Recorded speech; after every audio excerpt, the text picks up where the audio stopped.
Hello everyone, I am Monika Kade. Welcome to my YouTube channel गणिताची पाठशाला। आज हम लोग क्लास 7 के फर्स्ट चैप्टर में से कॉन्ग्रुएंस का पार्ट देखने वाले हैं एंड उसमें से congruence of segments, angle and circles देखने वाले हैं। अभी फर्स्ट टाइप देख लेते हैं कॉन्ग्रुएंस ऑफ सेगमेंट। मतलब सेगमेंट को हम लोग कॉन्ग्रुएंट कभी बोल सकते हैं, वो हम लोग देखने वाले हैं। ठीक है। If given line segments are of equal length they are congruent. मतलब जो गिवन सेगमेंट होगी उनका अगर लेंथ जो है वो सेम होगा तो उसको हम लोग कॉन्ग्रुएंट बोल सकते हैं। फॉर एग्जाम्पल, अभी हमारे पास यहाँ पे दो सेगमेंट्स गिवन है। ओके, सेगमेंट है, पहली वाली सेगमेंट है ए बी। पहला हम लोग ए बी का मेजरमेंट ले लेते हैं। ए बी जो है वो यहाँ पे 5 सेंटीमीटर है। ओके, अगर पी क्यू 5 सेंटीमीटर होगी तो उसको हम लोग कॉन्ग्रुएंट बोल सकते हैं। पी क्यू भी चेक कर लेते हैं कितना सेंटीमीटर है। ये भी 5 सेंटीमीटर है एंड अगर दोनों सेगमेंट्स की लेंथ जो है वो इक्वल होगी तो हम लोग उसको कॉन्ग्रुएंट बोल देंगे। यहाँ पे हम लोग बोल सकते हैं कि here segment A B and segment P Q are of equal length then they are congruent. And अगर वो कॉन्ग्रुएंट है तो उसको हम लोग डिनोट कैसे करते हैं ये भी देख लेते हैं। Suppose if segment A B and segment P Q are congruent, it is written as segment A B is congruent to segment P Q. ये जो साइन है उसको कॉन्ग्रुएंट बोलते हैं। ओके, अभी आप लोग और एक कंसेप्ट समझ लीजिए। अगर पी क्यू की वैल्यू भी 5 सेंटीमीटर है एंड ए बी की वैल्यू भी 5 सेंटीमीटर है तो ए बी कॉन्ग्रुएंट अगर हमने पी क्यू को बोला तो सेगमेंट पी क्यू भी ए बी को कॉन्ग्रुएंट होंगी। तो हम लोग दोनों में से एक कोई भी राइट कर सकते हैं। ओके, इसको हम लोग और ऐसे भी राइट कर सकते हैं कि segment P Q is congruent to segment A B. पहले हमने राइट किया था कि segment A B is congruent to P Q, but P Q की भी मेजरमेंट ए बी की इक्वल ही है ना। हम लोग सेगमेंट पी क्यू को भी कॉन्ग्रुएंट बोल सकते हैं सेगमेंट ए बी को। ओके, हमारे पास नोट्स है दो। नोट दैट फर्स्ट वन, वही हमने कंसेप्ट जो है यहाँ पे note as a note write किया है। If segment A B is congruent to segment P Q, it means that segment P Q is also congruent to segment A B. Okay, next concept है if segment A B is congruent to P Q. मतलब हमारे पास दो segments हैं जो कि congruent है। ठीक है, एंड नेक्स्ट वन है कि सेगमेंट पी क्यू जो है वो कॉन्ग्रुएंट है एम एन को, तो हम लोग उसको बोल सकते हैं कि segment A B is congruent to segment M N. अभी ये डायग्राम के थ्रू समझ लेते हैं। सपोज हमारे पास 3 लाइन्स है। ओके, लाइन सेगमेंट्स है, तीनों का भी मेजरमेंट जो है मैंने 6 सेंटीमीटर लिया है। ठीक है, अभी मैं ये राइट कर सकती हूँ कि सेगमेंट ए बी जो है वो कॉन्ग्रुएंट है सेगमेंट पी क्यू के। ये पहली कंडीशन तो हो गई। ओके, एंड क्या बोला है कि सेगमेंट पी क्यू ये कॉन्ग्रुएंट है एम एन को।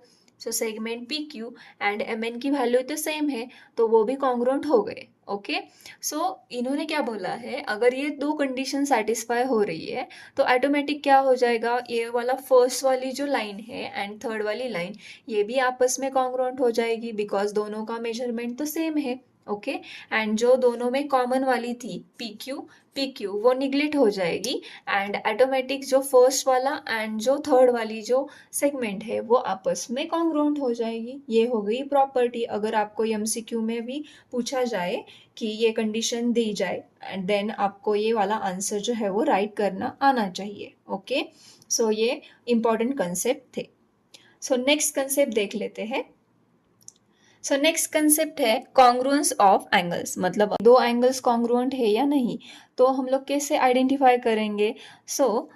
To angles with equal measures are congruent to each other. मतलब एंगल का मेजरमेंट अगर सेम हो तो उसको हम लोग कॉन्ग्रुएंट बोल सकते हैं।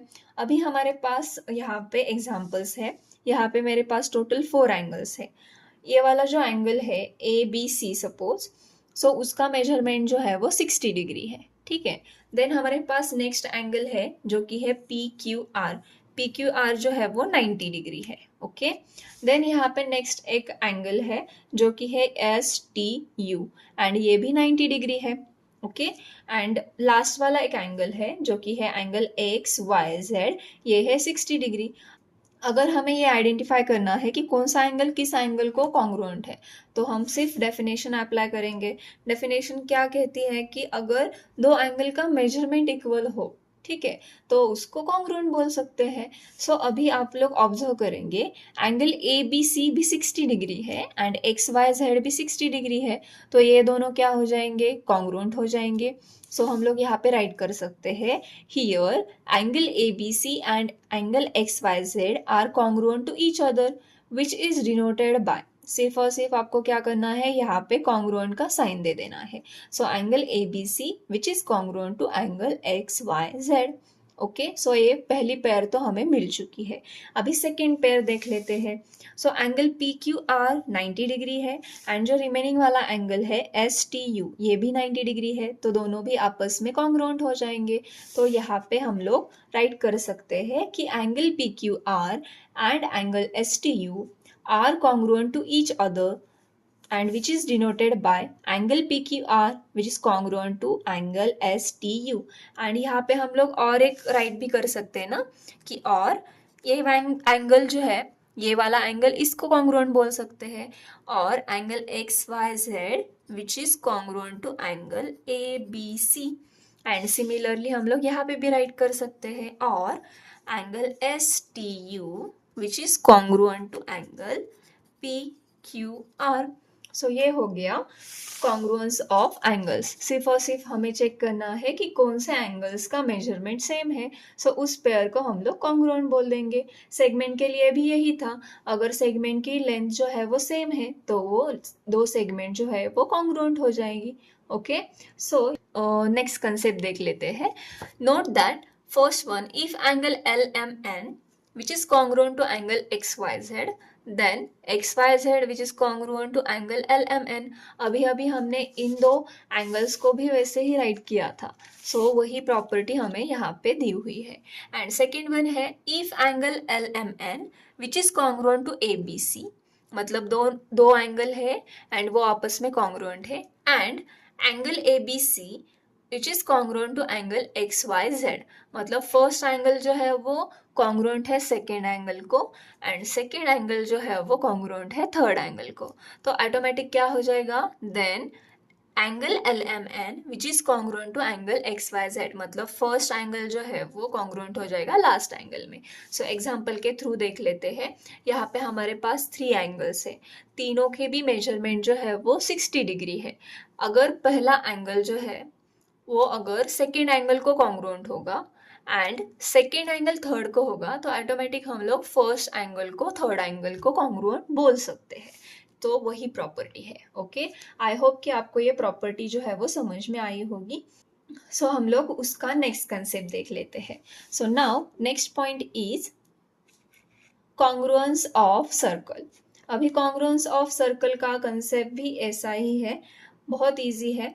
Circles of equal radii are congruent circle, मतलब जिन सर्कल्स के रेडियस जो होते हैं, रेडियाई मतलब क्या, कि यहाँ से यहाँ तक, रेडियाई मतलब रेडियस ही हम लोग उसको कंसीडर करते हैं। आप लोग कौन सा भी वर्ड यूज कर सकते हैं, ठीक है। कोई भी दो सर्कल्स हो, अगर उसका रेडियाई जो है वो सेम होगा तो उसको हम लोग कॉन्ग्रुएंट बोल देंगे। ओके, सो हमारे पास यहाँ पे 4 फिगर है। सो फिगर ए, उसका जो रेडियस है OA है एंड यहाँ पे रेडियस का मेजरमेंट है 2 सेंटीमीटर। अभी इसका कॉन्ग्रुएंस ऑफ सर्कल अगर हमें ढूंढना होगा तो हम लोग सिर्फ और सिर्फ क्या चेक करेंगे, एक सर्कल चेक करेंगे कि उसका रेडियस होगा 2 सेंटीमीटर।